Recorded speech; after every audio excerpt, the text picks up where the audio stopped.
Welcome back to Treasure Valley. Again, we're here with Muffy. She is a Paralympian, right? Yes. A Paralympian. I'm getting good at that. Yeah.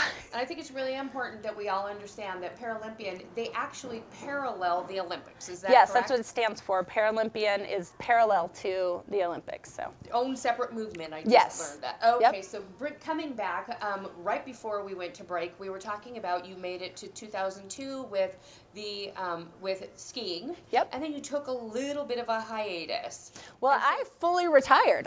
After 2002, I thought it couldn't get any better. Competing in your own country, getting on the podium 3 times. I had been asked to light the cauldron in the opening ceremonies. Oh. So I mean, it was an amazing experience, and I felt blessed. I'd been able to reach my lifelong dream. Right. So I retired. So you retired was completely, done. and so after retirement, you just completely relaxed. You just enjoyed your home. You just, I mean, you probably sat around and did right. no. And not sitting. That was. Yeah, that's what I get teased. I sit all the time. Yeah. No, I had been invited that year to climb Mount Shasta with 3 other paraplegics. So we, jumped into a new adventure. So, but climbing, I mean, clearly you're not. Right, I'm not going to climb on my legs.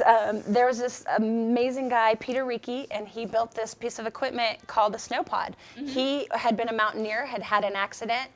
Climbing, and didn't want to let his accident and his disability keep him from the places he loved, and he wanted to open it to other people with disabilities. Wow. So he created this thing called a snow pod, and it's literally like a little tank, and it's all hand cranked, and it's arduously slow.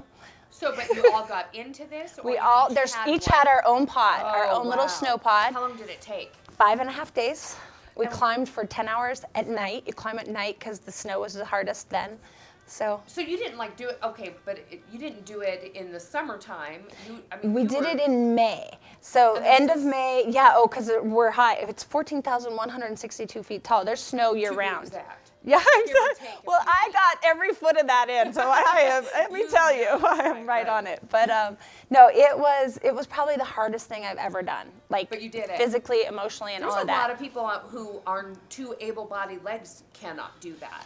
Yeah, there were some people, in fact, we were at 13,000 feet when the worst storm they'd ever had there. Like, it was lightning and thundering below us. We were above the thunder, and it was, I mean, I guess it was dangerous. For me, it was a spiritual experience. Ignorance is bliss. Right. But it ended up clearing, and the next day we made a bid for the summit, and we all 4 of us got there. Did what many people said was impossible. So not impossible. Nope. You not reaching your first goal, not impossible. Right. So then you went back to relax. Yeah. And you just like kicked it at home.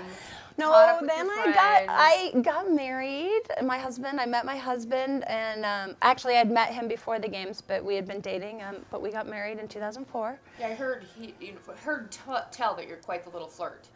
Yeah, he says I am. He says I'm a flirt. I don't know. I claim ignorance on that one, but yeah, we got married, and then we decided to take a year and volunteer and travel around the world. And so we and you volunteered by teaching, spreading the word about being able-bodied versus disabled, having a new life and being able to adapt. So you just kind of relaxed through that too, right?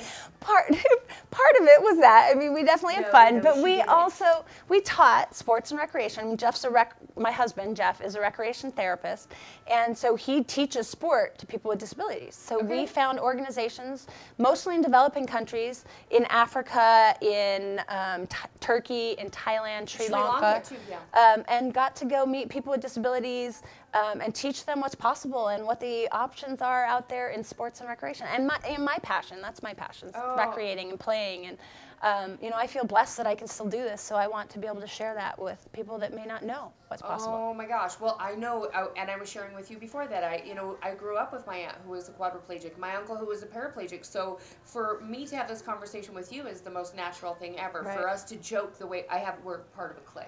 Yeah. We have a certain, bonding, but you have a life outside of, you continue to live and you make the best of it. I have a great life. I have a different life than I might have had I not had my disability, but it's by no means less of a life. I have a great life. And you know what? When we come back from this next commercial, we'll go ahead and find out what she has been doing after she took off the 1 year to just completely relax. No, she didn't do that either. She did a whole bunch, as you just heard. But we'll be right back, Treasure Valley, with Muffy Davis to tell you what she's done since then.